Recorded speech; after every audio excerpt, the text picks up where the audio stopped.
Muy buenas noches y bienvenido a un nuevo programa de debate este día viernes, que vamos a tratar un tema que obviamente está en la opinión pública desde hace bastante tiempo, aproximadamente un año, desde que se inició el juicio Cell Enel. Un caso que obviamente tiene muchas interpretaciones, que tiene dos partes y que nosotros no hemos tenido tener las dos partes. Tenemos una parte hoy día esperando tener la próxima en otro programa. Voy a inmediatamente a presentar a mis invitados de esta noche para hablar de este caso Cell Enel, no solo en lo que es la disputa internacional jurídica, sino que también en lo que es el procesamiento que sobre este caso está haciendo la Fiscalía General de la República. Inmediatamente los presento: Francisco Beltrán Galindo, asesor legal de Enel en El Salvador. Buenas noches. Gran gusto, Chico, Nacho. Bienvenido. Un placer. También está con nosotros el abogado defensor de los implicados del caso Cell Enel, Mario Machado. Buenas noches, Mario. Gracias, buenas noches, Nacho. Bienvenido. Gracias. Y su hermano, a quien defiende Mario, José Vicente Machado, quien fue miembro de la Junta Directiva de la GEO por Enel en el periodo 2010-2012. Buenas noches, José Vicente. Buenas noches, Nacho. Gracias por tu invitación. Bueno, yo quisiera preguntarles primero, ¿cómo van las cosas? O sea, obviamente, el año pasado el caso Cell Enel tuvo un fuerte, digamos, cierta repercusión en la opinión pública. Se dijeron muchísimas cosas, pero también quedó sentado un proceso judicial por parte de la Fiscalía General de la República, inicialmente en contra de 21 implicados, 21 personas, y luego se redujo, creo que al día de hoy hay 9 personas que están siendo procesadas, entre esos tú, José Vicente. La Fiscalía ha señalado que este caso fue un fraude, que las personas implicadas cometieron un fraude en contra del Estado por permitir que esta empresa italiana, Enel, lograra la mayoría accionaria. Hay varias cosas por ahí entre medio que obviamente por un lado se sostienen, por otro lado no se sostienen. Trataremos de entender el punto de vista de los implicados, el caso digamos de José Vicente, y también cómo está esta situación. A ver, chicos, ¿cómo ves tú que ha avanzado? Porque en este proceso que inició en noviembre del 2013, casi un año va a cumplir, hay un proceso judicial que va caminando. Yo no sé si ese proceso judicial, a tu juicio, visto desde fuera, ha evolucionado o no ha evolucionado. Mientras tanto, paralelamente, acaba de haber un nuevo fallo del Tribunal de Casación de París, Francia, que nuevamente vuelve al Estado salvadoreño a decirle que es indebido lo que está haciendo y que tiene que permitir a la empresa Enel comprar las acciones para lograr la mayoría, o por lo menos para que pueda comprar las acciones.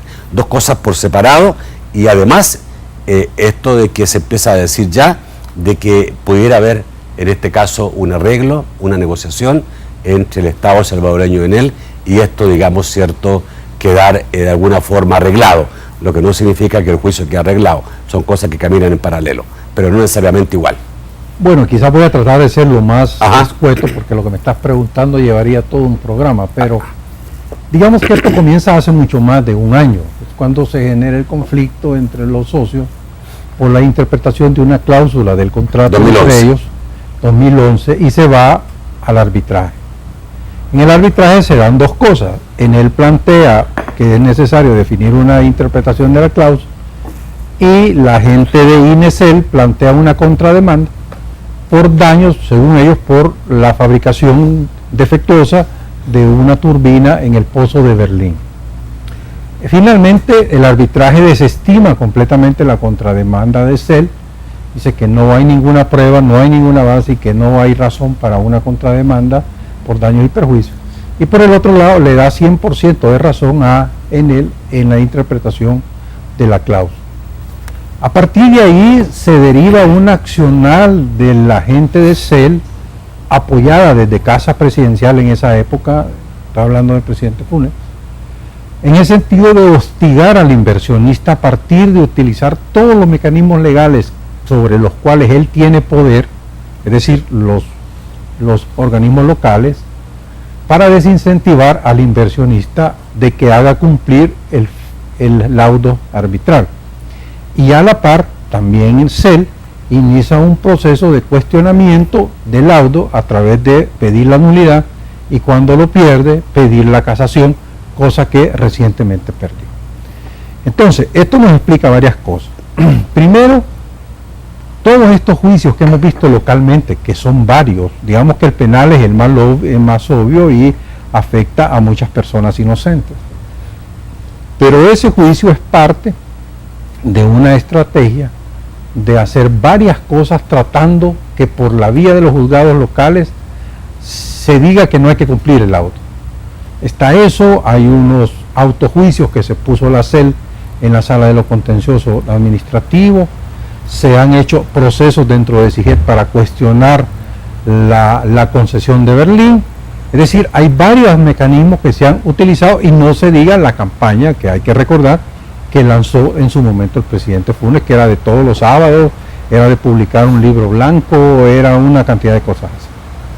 Entonces, dentro de ese ambiente, se visualizó que una vez finalizada la casación, que ya no hay discusión en cuanto a la legalidad del laudo, se dijo, bueno, al rato quizás se abren las opciones para unas conversaciones y poder llegar a un cumplimiento de este laudo, pero no de forma obligada, sino de una forma de mutuo acuerdo.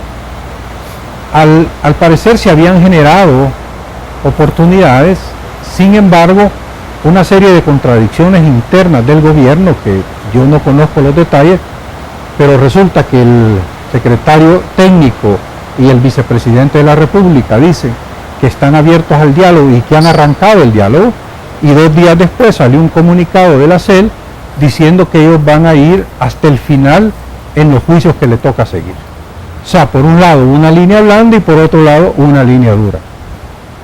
Pero más aún, es decir, dentro del proceso de la relación de los socios interno dentro de la GEO, la parte CEL está tomando acciones de hostigamiento hacia el accionista en él.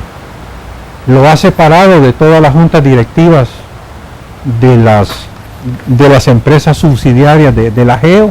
Estoy hablando de la perforadora, estoy hablando de la que administra la concesión de San Vicente y otras.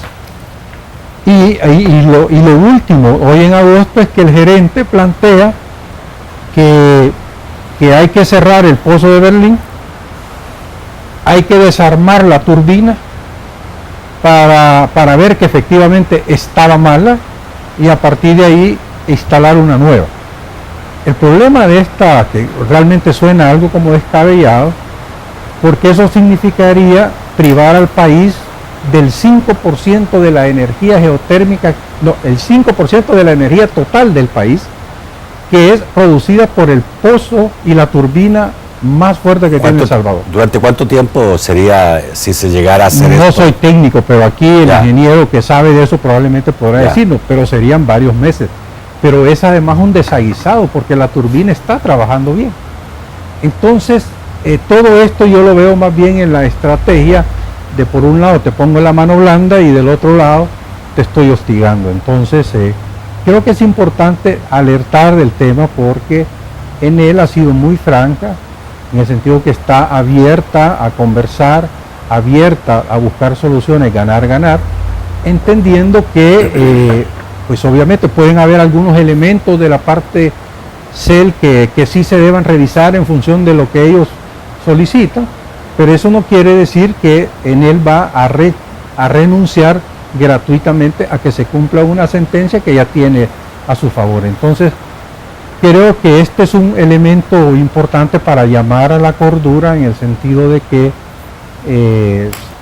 se debería regresar al ambiente que parecía que iba con las declaraciones del vicepresidente y del secretario técnico y no con la posición dura de los funcionarios de CEL. Ok, ya tenemos esa parte, vamos a volver obviamente, chicos, a poder ver un poco qué puede pasar en términos del Estado salvadoreño y en él. Hoy me voy al juicio, el juicio privado que lleva a cabo la Fiscalía General de la República. Son 9 implicados, entre ellos tu hermano y básicamente José Vicente, porque era miembro de la Junta Directiva de la GEO, representando en él en un periodo de 2 años.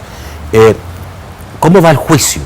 Porque obviamente nos llamó la atención, primero la cantidad de implicados, después cómo se fue reduciendo, pero también la dimensión del dinero planteado como daño, ¿no? Se habla de más de $1.000 millones y se han planteado un barco, tengo entendido, por $2.000 millones.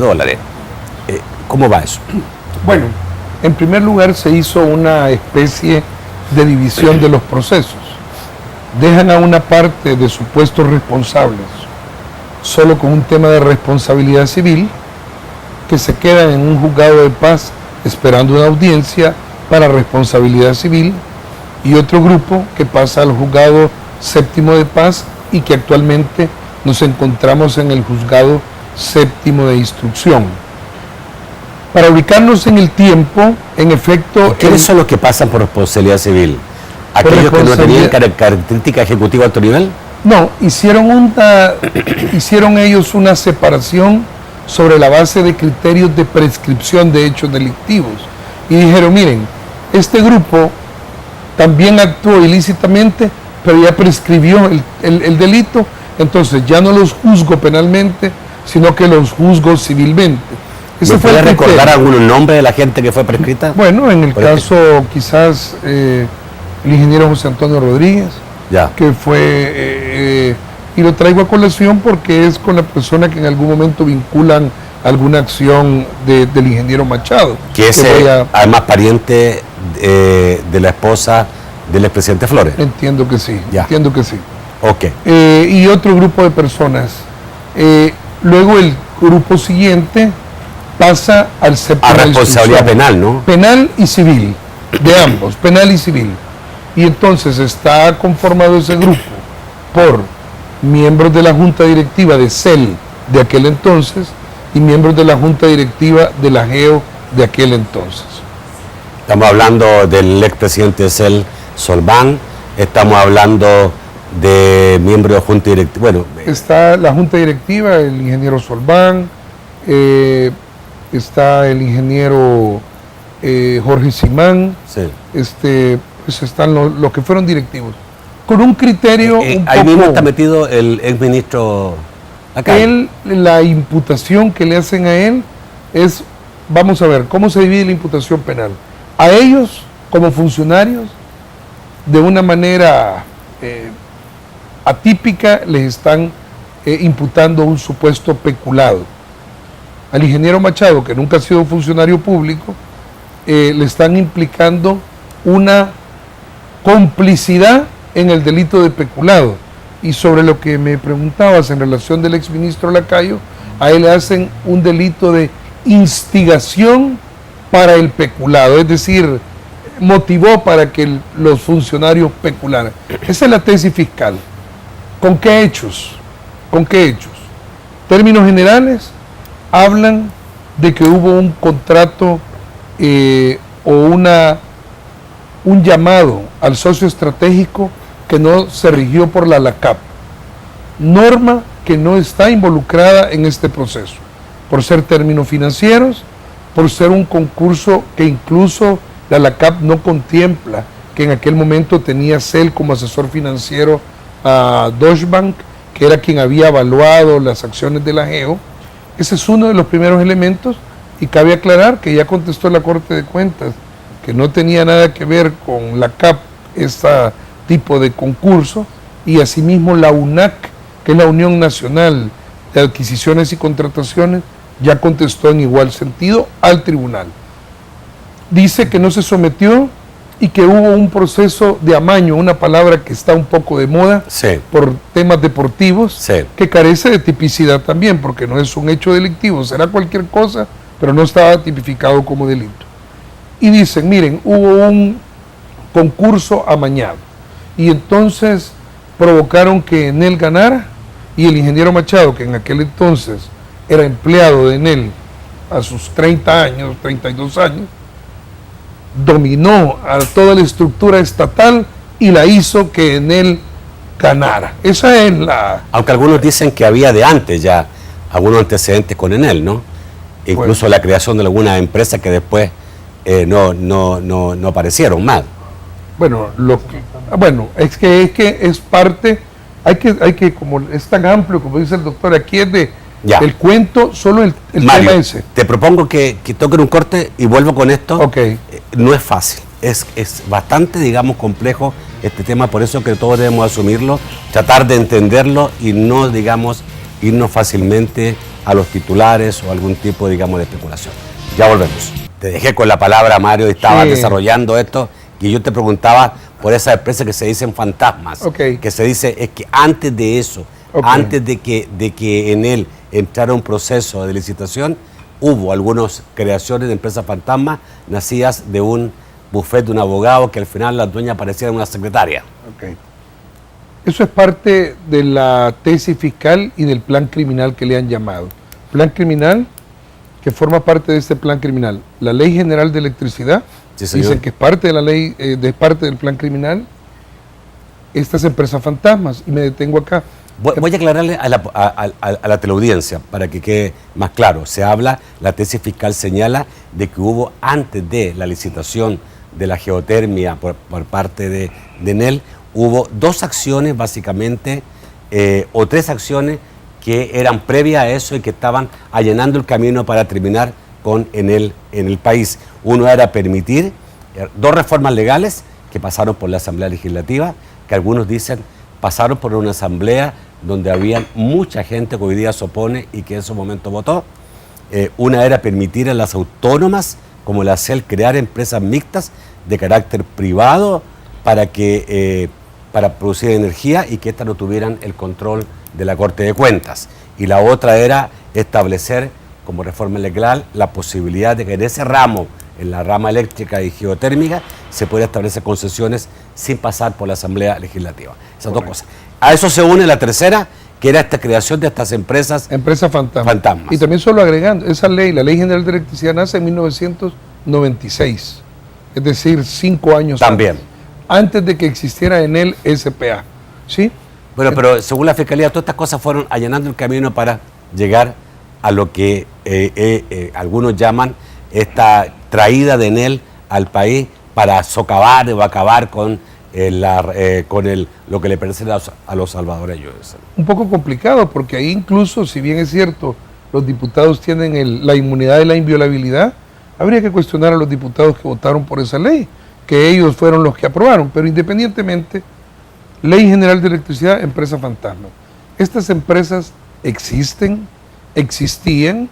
La diferencia o el planteamiento real, y de hecho así lo estamos haciendo, estamos recogiendo en los diferentes registros de los Estados Unidos y donde corresponde las matrículas y todo lo relacionado a dichas sociedades.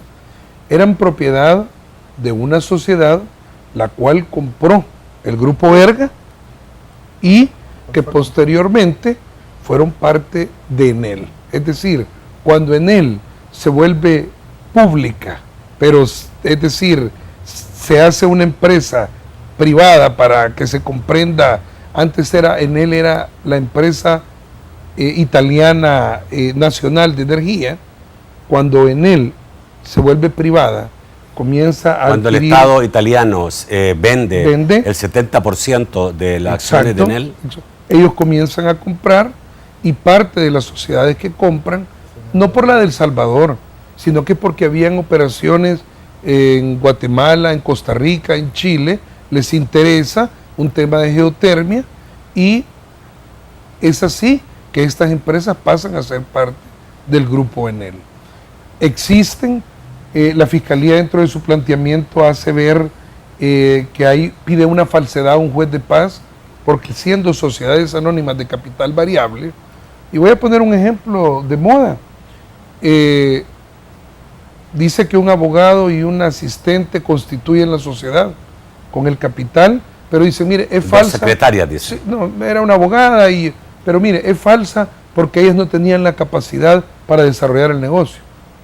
Y yo recuerdo, hace poco aparecen publicadas unas escrituras de unos spa, donde hay personas que yo creo que no tienen capacidad de ese tema. Son sociedades anónimas de capital variable, que luego endosaron las acciones y los que continuaron desarrollando el negocio fueron realmente los dueños. Adicionalmente a esto, Ley General, empresas fantasmas, que no es cierto, hablan, y aquí han habido campañas... A ver, pero la Fiscalía sabe eso, porque esta práctica, y un día creo que vamos a tener que hacer un programa sobre las prácticas legales, un poco, digamos, que no parecen para nosotros, los nuevos abogados, tan normales, claro, que son, por ejemplo, que se constituye una sociedad en un buffet de abogados y que ponen a dos empleados del buffet a constituir la sociedad y esta sociedad puede ser una sociedad inmensamente grande que después van a venir los dueños y van a tomar posesión. Ese tipo de cosas que ocurren y que hemos visto varios casos así, no solamente este, y que estamos aprendiendo legalmente que eso se puede dar, esa constitución de sociedades por parte de gente que nada tiene que ver con los dueños iniciales, pero que se hace como un trámite burocrático para adelantar las cosas. Eso lo sabe la Fiscalía. Yo creo que debe saberlo, o sea, definitivamente. Bueno, si la Fiscalía está constituida por abogados, debe saberlo. ¿Qué bufete de este país no hace eso? Debe saberlo. Lo que pasa es que a estas alturas, como que ya viendo la reacción de la Fiscalía, pueden decir, pero eso ha sido una práctica de la mayor parte de oficinas corporativas de este país. Por la rapidez, por la naturaleza que se requiere la sociedad, hacerla y posteriormente endoso de acciones y ya se quedan los verdaderos propietarios manejando la sociedad. Esto es lo que la Fiscalía toma y adicionalmente dice, se quieren robar los bienes del Estado. Y eso es en sí como enfocan el peculado y en el caso de José Vicente dicen, y él fue cómplice de eso. Y me voy a ir a la parte de lo general a lo particular de José Vicente. ¿Por qué? José Vicente era empleado de Enel y dentro de ese... Ponete el micrófono, levántalo más tranquilamente y pónetelo porque parece que se cayó. Dentro de ese concurso, sí.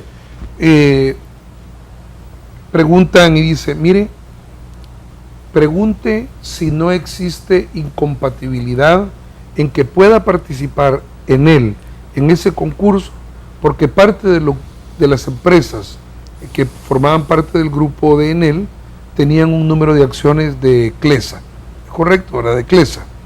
Y dice, hace la pregunta porque decía que no podían participar las empresas que tuvieran control, pero la participación de Enel era el 16%, no tenía control de manejo de la sociedad. Ya. Sin embargo, pregunta, y la primera imputación es por haber preguntado un día y porque le hayan contestado el mismo día y haberse despedido atentamente, ambas cartas. Entonces dicen, eso es delictivo porque puede ser que la haya hecho él mismo. Ya. Y la otra es haber participado, tal vez aclaro porque al inicio se dijo 2 años de la Junta de la GEO, fue director 10 años, del 2002 al 2012. Y entonces el otro hecho delictivo es haber participado en las juntas, que se conformaba por 4 directores, 3 puestos por CEL y 1 por Enel.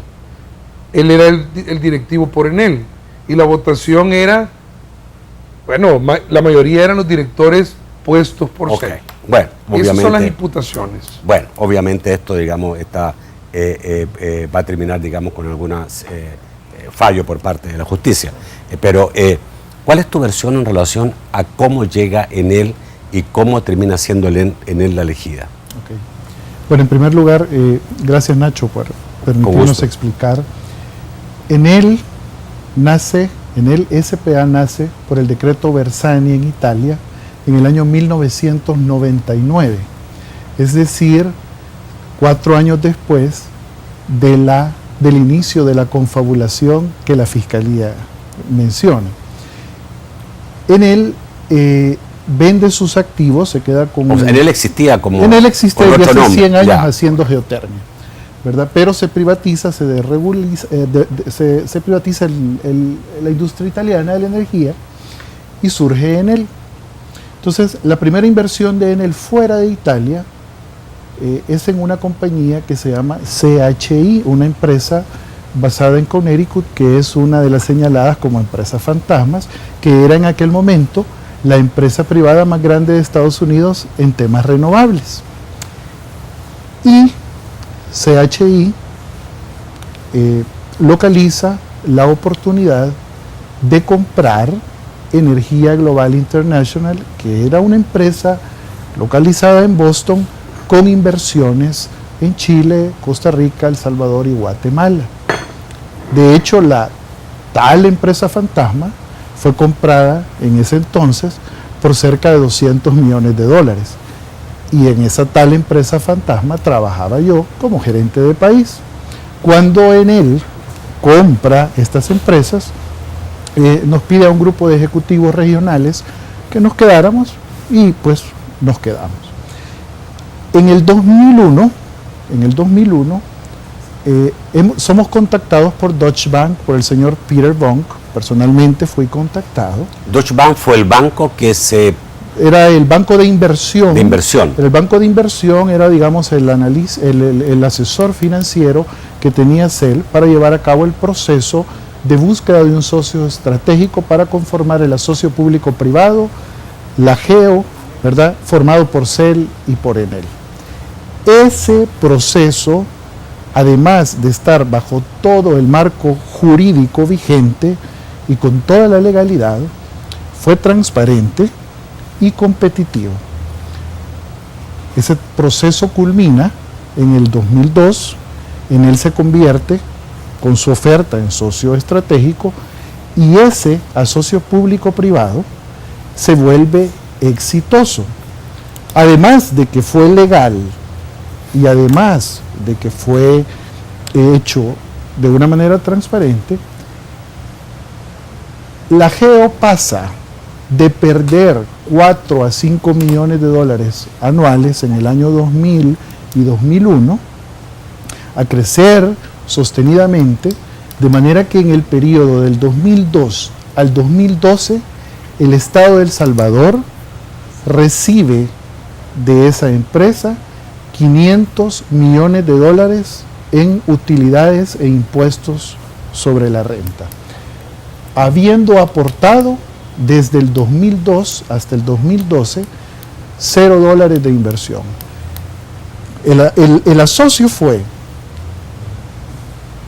el Estado salvadoreño no invirtió nada. El Estado salvadoreño sí invirtió al inicio del asocio e invierte sus acciones en la GEO, correcto, que eran 16 millones de acciones y fueron valuadas por Deutsche Bank en 125 millones de dólares.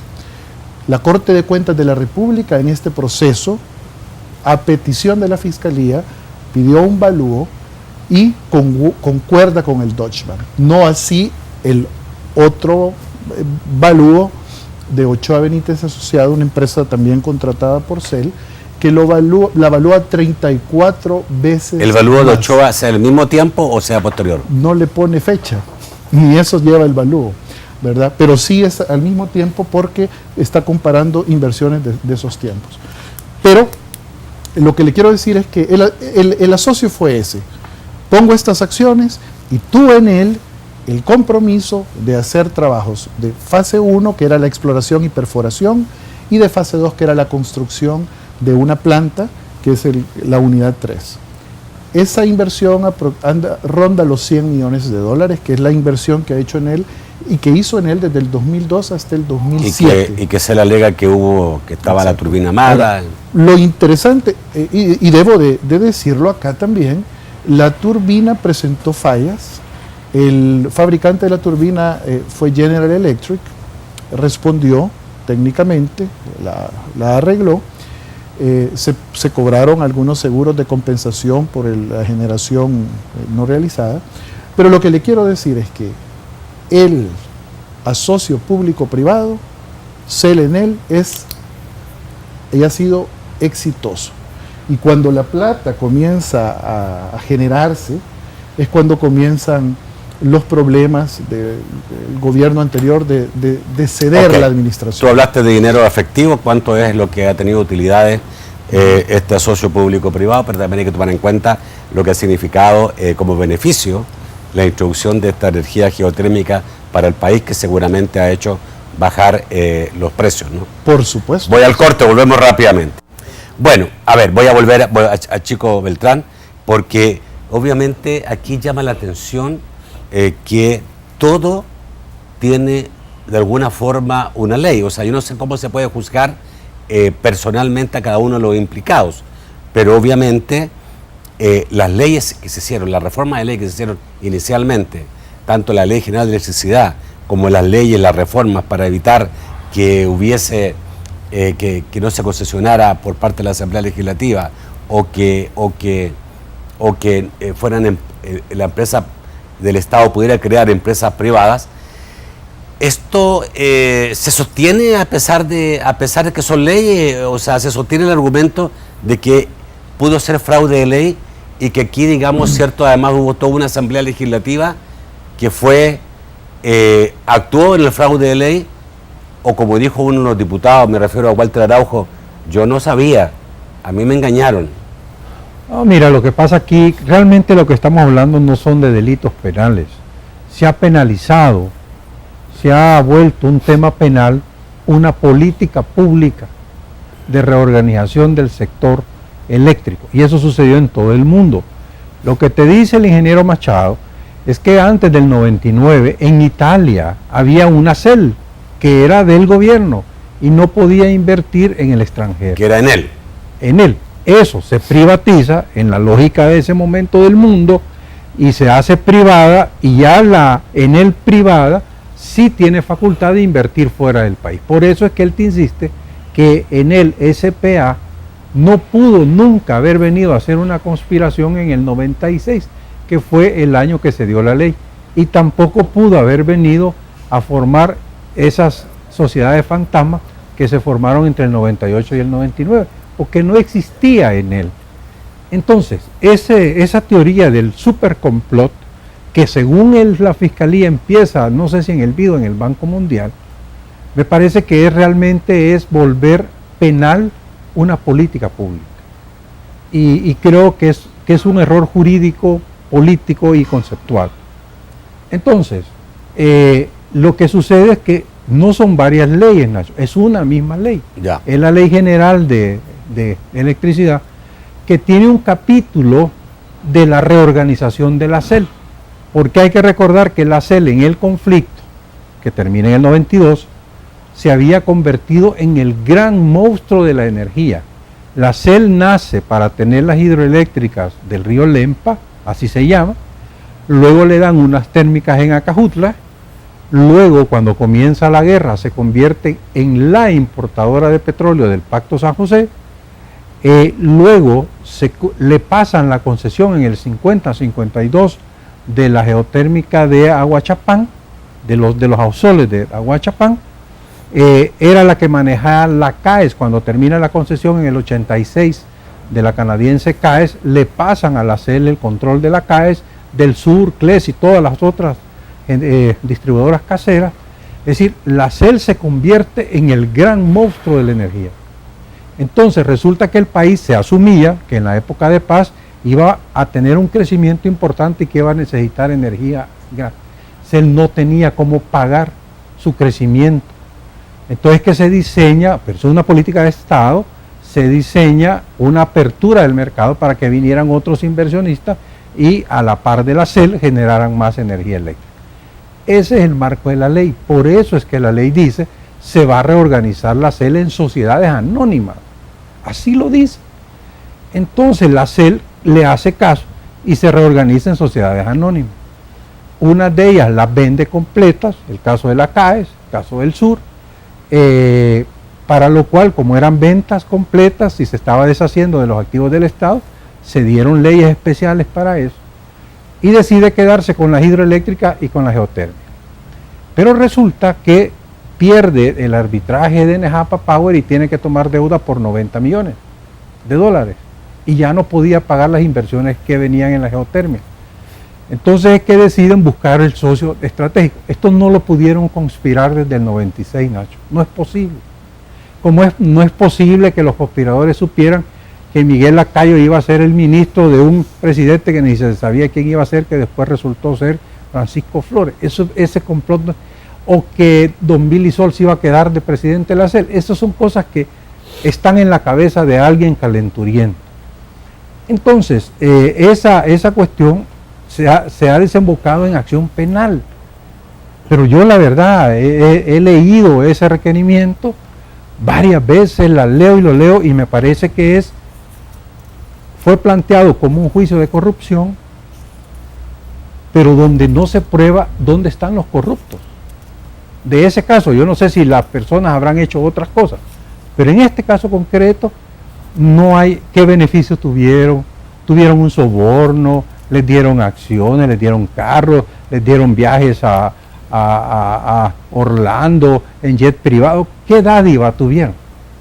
No está aprobado nada de eso. Entonces digo yo, ¿cómo pueden hablar de un juicio de corrupción si ninguno de los funcionarios, exfuncionarios mencionados, o unos y otros que no eran funcionarios, está probado que hayan recibido 5 centavos? ¿Verdad? Mario, obviamente llama la atención que no existe una acusación de un quebranto legal. O sea, yo no sé si existe, digamos, que el señor fiscal dice ellos traspasaron la ley tanto, atentaron contra tal legislación, sino que se están jugando conductas, parece, ¿no? Claro, lo que conductas pasa es que pueden ser ilegales, pero no necesariamente, digamos, que ellos no han estado amparados en ley.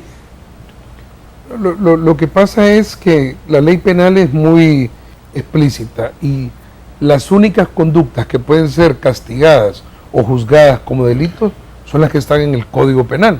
Obviamente ellos han procurado adecuar una conducta a un delito y dicen, mire, ellos han cometido peculado. ¿Y en qué consiste el peculado? Aquí hemos escuchado desde... A ver, peculado es hacer mal uso de los bienes públicos. Digamos que específicamente el peculado es el funcionario, empleado público o el encargado de un servicio público que se apropiare en beneficio propio o ajeno de dinero, valores, especies fiscales o municipales. Esa apropiación, no hacer mal uso. Exacto. Apropiación. Apropiarse a su beneficio o a beneficio de un tercero. Eso es lo que están poniendo. Aquí no ha existido ningún tipo de apropiación de cosa mueble, mucho menos de cosa ¿No se ha inmueble. aprobado o no ha existido? No ha existido, ni de cosa mueble ni de cosa inmueble, porque aquí han venido a hablar que se quieren robar el subsuelo y el vapor. O sea, esos son imposibles jurídicos, ¿verdad? Ahora, que se haya apropiado ¿de qué? CEL, lo que sí es, CEL ya no es dueña de ninguna acción de la GEO, porque la dueña es la O sea, INE. tendrían que comprobarle a ellos, a los implicados, de que recibieron dinero por parte de Enel para hacer fraude. Tenemos acciones Que tienen acciones de GEO, que tienen acciones de la GEO, que se apropiaron de acciones de la GEO a título personal ¿Y las tienen? y luego las cedieron. Claro que no. ¿Ninguno de ellos? Ninguno de ellos. Parece dentro del tema de lo que estamos sufriendo en este proceso, está un embargo que está basado en el informe Ochoa Benítez, que es un informe falso. Falso, y lo digo con propiedad, porque habla de cantidades que no son reales y que adicionalmente habla como que si Enel es la dueña del 53% de la GEO, lo cual también es falso. Enel tiene a la fecha el 36% de las acciones en la GEO. Y digo esto, ¿por qué? Porque en un principio la Fiscalía dijo, fíjate qué curioso, la Corte de Cuentas hizo un balúo pedido por la Fiscalía y dijo 125 millones de dólares vale la GEO. Y se lo entregan al señor Fiscal General de la República y a su asesor y jefe de comisión, licenciado Saúl Morales, con fecha de recibido el 31 de octubre del 2013. ¿Sí? Sin embargo, el que ocupan es el informe del señor Ochoa Benítez, ¿verdad? Informe solicitado por CEL, ni siquiera por la Fiscalía. Y este es el que la Fiscalía lleva a la audiencia 2 días después de iniciado. ¿En cuánto establece Ochoa Benítez? Bueno, él dice que 4.000 millones de dólares. Que eso vale la GEO. Sí, pero como ya, tal vez ahí, si tú quieres... Básicamente, Ochoa Benítez dice, mire, acá hay un daño por 2.100 millones. 900 millones... O sea, hace valer todo. Sí, sí, pero dice así. Usted en él tiene unas acciones que capitalizó por 100 millones de dólares, pero no valían eso. Valían más, valían cerca de 1.000 millones, así que me debe 900 millones de eso. Además, el laudo dice que usted va a capitalizar otro lote de acciones, que va a capitalizarlas por 127 millones, pero esas acciones valen más, entonces me debe 900 millones A ver, más. explíqueme un poco. Ajá. Yo no sé cuánto vale una acción realmente, cómo se determina el valor de una acción, pero A mí también me suena que la GEO vale más. Me suena que vale mucho más. A ver, una empresa, la acción de una empresa, hay diferentes maneras de llegar a ella. En un mercado, en una bolsa, el mercado trabaja y se listan estas acciones y cada segundo cambian de precio. Acá no hay una bolsa de valores, pero se puede perfectamente hacer un valúo. ¿Cómo? Pues se especifica o se estudia cuál va a ser el performance de la empresa durante los años, se trae valor presente y ese es el valor. En aquel momento, en el 2002, la GEO fue evaluada en 125 millones de dólares. En este momento, la GEO, pues obviamente, ha subido de valor. ¿Cuánto puede haber subido si estaba dando utilidades por 500 millones? Sí, claro, bueno, por 500 millones en el periodo de 10 años, ¿verdad? Sí. Pero la Cámara Internacional de Comercio de París hace un valúo intrínseco, dándole un valor por la acción que debe de suscribir en él, y sale un valor en aproximadamente entre 700 y 800 millones de dólares, que es un precio, es un valor que se ha logrado por el trabajo de los dos socios y de las inversiones de los dos socios. Pero solo te quiero decir, Ochoa Benítez llega a estos 2.100 millones de dólares de daño por lo que él considera un valor de la GEO, por unas acciones que ya son propiedad de él, por otras que no son propiedad de nadie, que no existen, son 900 millones, y 300 millones de dólares por el juicio que perdieron en la Cámara Internacional de Comercio de París.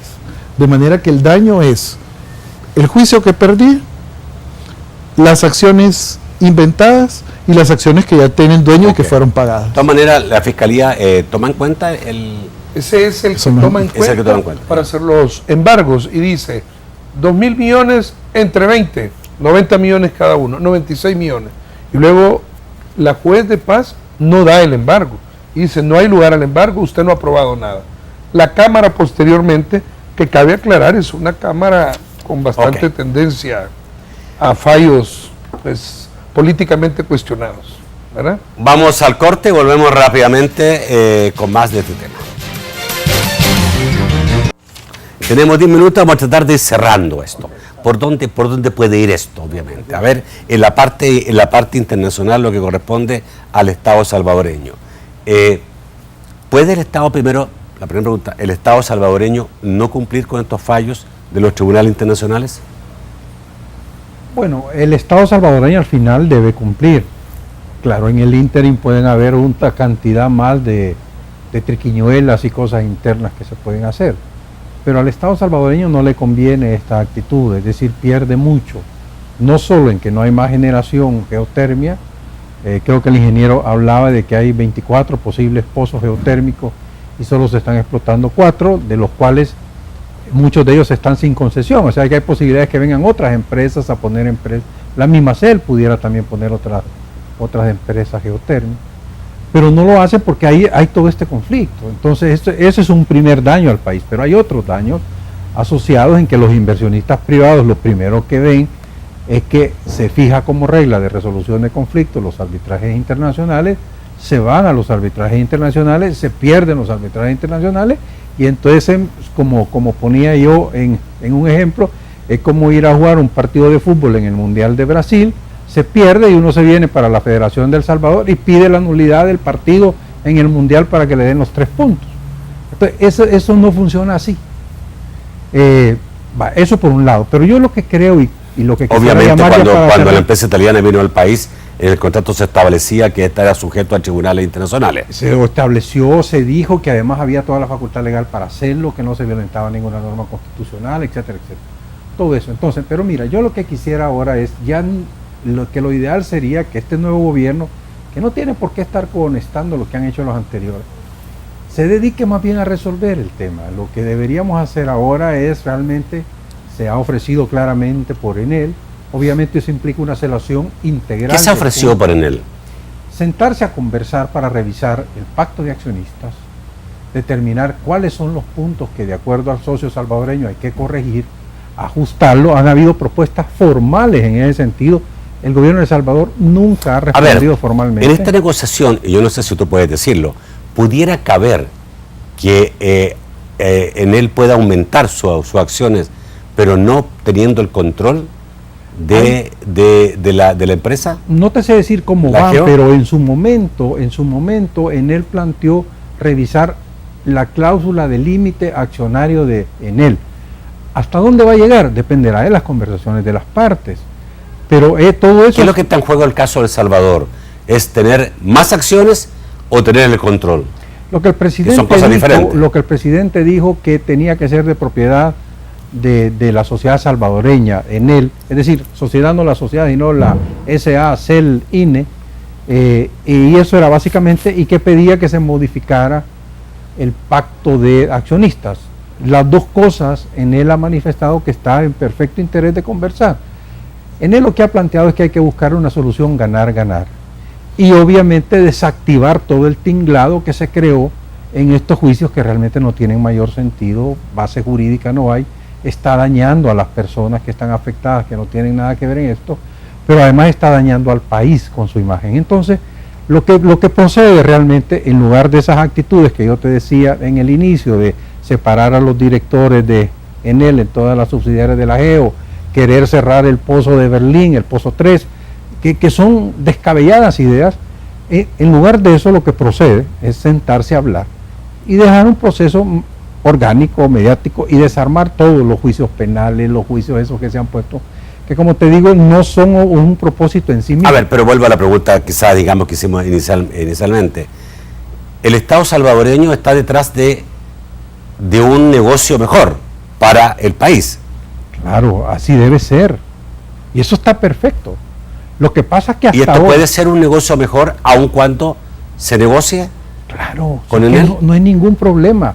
Ahora, ¿cómo se negocia? Y es un tema de negociadores. Yo no me quiero meter ahí porque no soy responsable de esa área. Pero lo que hay que hacer es negociar, pues si las negociaciones comienzan... ¿No cada cabe quien en todo pone su esto parte. la concepción de soberanía?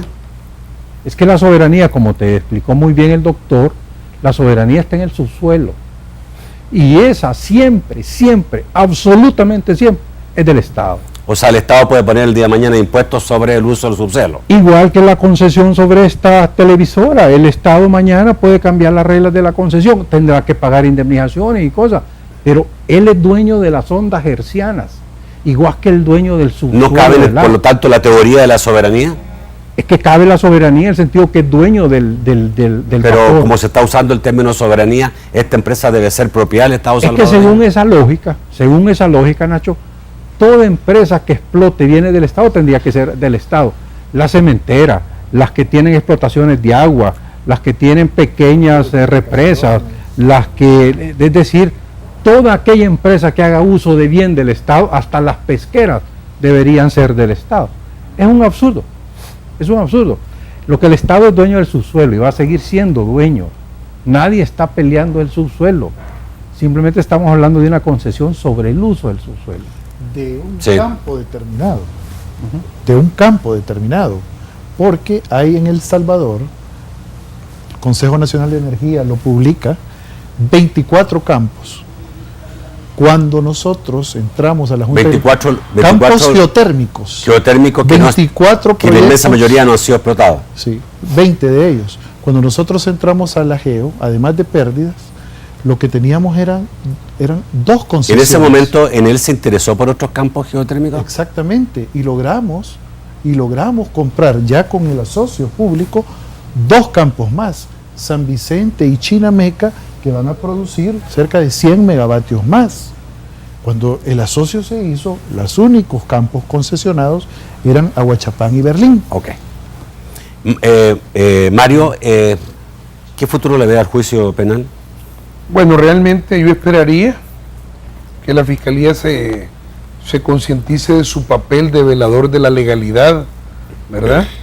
Que vea qué elementos realmente ha recolectado en esta fase de instrucción, pedir la independencia judicial que falle en base a las leyes y no a presiones, porque cabe aclarar que casualmente el plazo de instrucción vence el 23 de diciembre y con mucha probabilidad el señalamiento de esta fase de audiencia será en época estrictamente electoral. Y es un problema grave porque tú decías al inicio, se oía un gran boom sobre este tema porque fue el tema electoral. Y ahora la siguiente audiencia viene para tema electoral.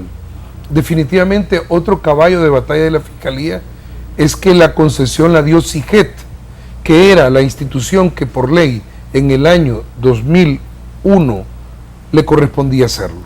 Que posteriormente, el 2012, hay una inconstitucionalidad, es 11 o 10 años después, que esa inconstitucionalidad debería de aplicarle a la Fiscalía al CITRAM, porque yo entiendo que no hicieron concesión para hacer el tema del transporte público.